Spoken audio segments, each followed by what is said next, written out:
जय श्री कृष्ण। राधे राधे। आश्चर्य और खेद में निमग्न हुए अर्जुन आगे के श्लोक में अपनी दलीलों का अंतिम निर्णय बताते हैं। यदि माम प्रतीकारमशस्त्रम शस्त्रपाणयः धार्तराष्ट्रा रणे हनुस्तन्मे क्षेमतरम भवेत्।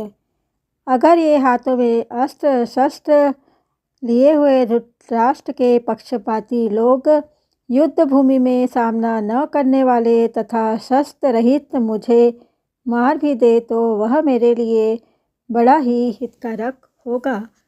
अब हम विस्तार से व्याख्या सुनेंगे, यदि माम से लेकर पूरा अंत तक। अर्जुन कहते हैं कि अगर मैं युद्ध से सर्वथा निवृत्त हो जाऊंगा तो शायद ये दुर्योधन आदि भी युद्ध से निवृत्त हो जाएंगे, कारण कि हम कुछ चाहेंगे ही नहीं, लड़ेंगे भी नहीं, तो फिर ये लोग युद्ध करेंगे ही क्यों। परंतु कदाचित जोश में भरे हुए तथा हाथों में शस्त्र धारण किए हुए ये धृतराष्ट्र के पक्षपाती लोग सदा के लिए हमारे रास्ते का कांटा निकल जाए, वैरी समाप्त हो जाए, ऐसा विचार करके सामना न करने वाले तथा शस्त्र रहित मेरे को मार भी दे तो उनका वह मारना मेरे लिए हितकारक ही होगा, कारण कि मैंने युद्ध में गुरुजनों को मारकर बड़ा भारी पाप करने का जो निश्चय किया था, उस निश्चय रूप पाप का प्रायश्चित जो है वो हो जाएगा। उस पाप से मैं शुद्ध हो जाऊंगा। तात्पर्य है कि मैं युद्ध नहीं करूंगा तो मैं भी पाप से बचूंगा और मेरे कुल का विनाश नहीं होगा। जो मनुष्य अपने लिए जिस किसी विषय का वर्णन करता है उस विषय का उसके स्वयं पर असर पड़ता है। अर्जुन ने भी जब शोकाविष्ट होकर बोलना आरंभ किया तब वे उतने शोकाविष्ट नहीं थे जितने वे अब शोकाविष्ट है। पहले अर्जुन युद्ध से उपरत नहीं हुए, पर शोकाविष्ट होकर बोलते बोलते अंत में वे युद्ध से उपरत हो जाते हैं और बाण सहित धनुष का त्याग करके बैठ जाते हैं।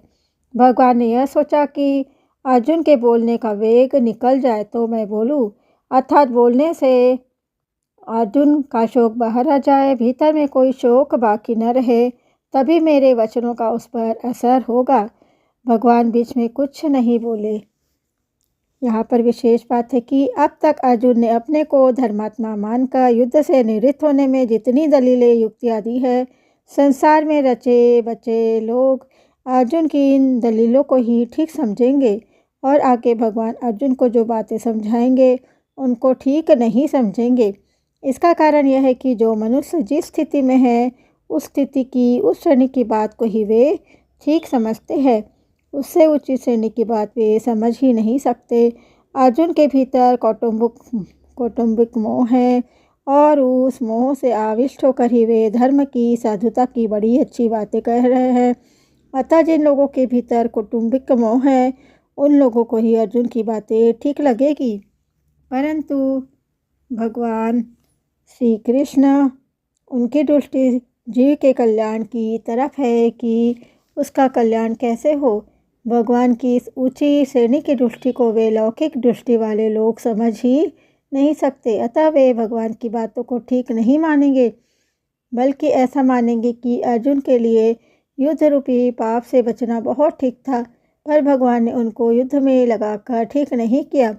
वास्तव में भगवान ने अर्जुन से युद्ध नहीं कराया है, प्रत्युत उनको अपने कर्तव्य का ज्ञान कराया है। युद्ध तो अर्जुन को कर्तव्य रूप से स्वतः प्राप्त हुआ था, अतः युद्ध का विचार तो अर्जुन का खुद का ही था।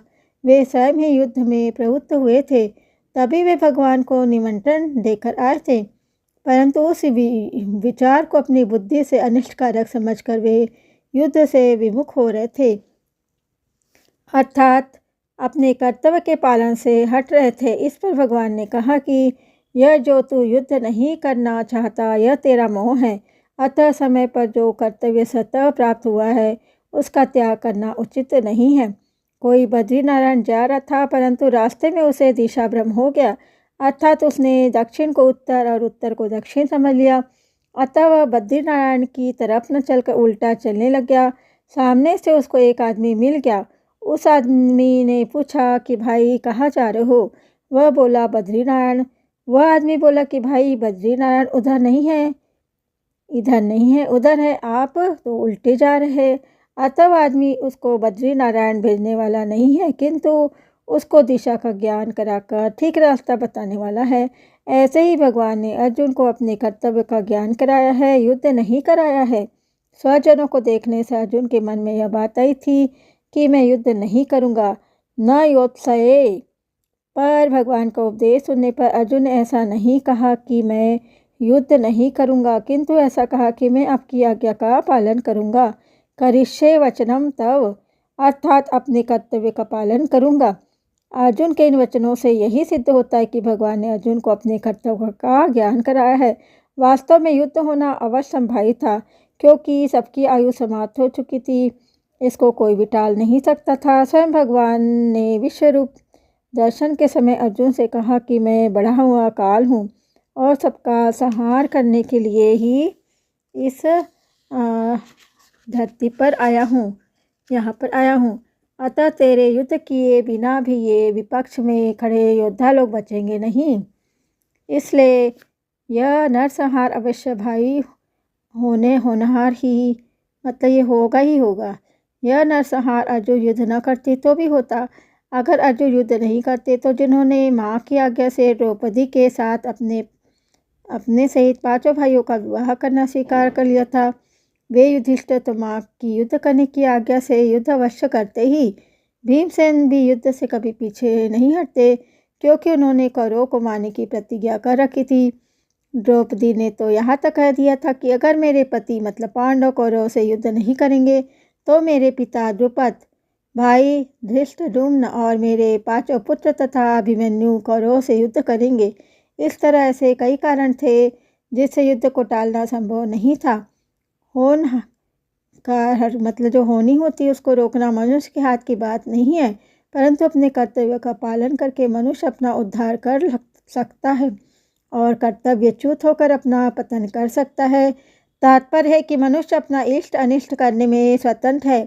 इसलिए भगवान ने अर्जुन को कर्तव्य का ज्ञान कराकर मनुष्य मात्र को उपदेश दिया है कि उसे शास्त्र की आज्ञा के अनुसार अपने कर्तव्य के पालन में तत्पर रहना चाहिए, उससे कभी च्युत नहीं होना चाहिए।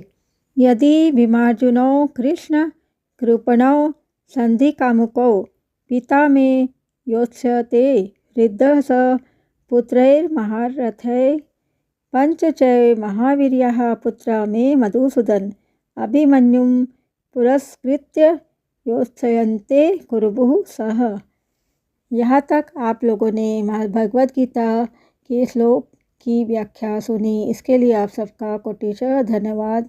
जय श्री कृष्ण। राधे राधे।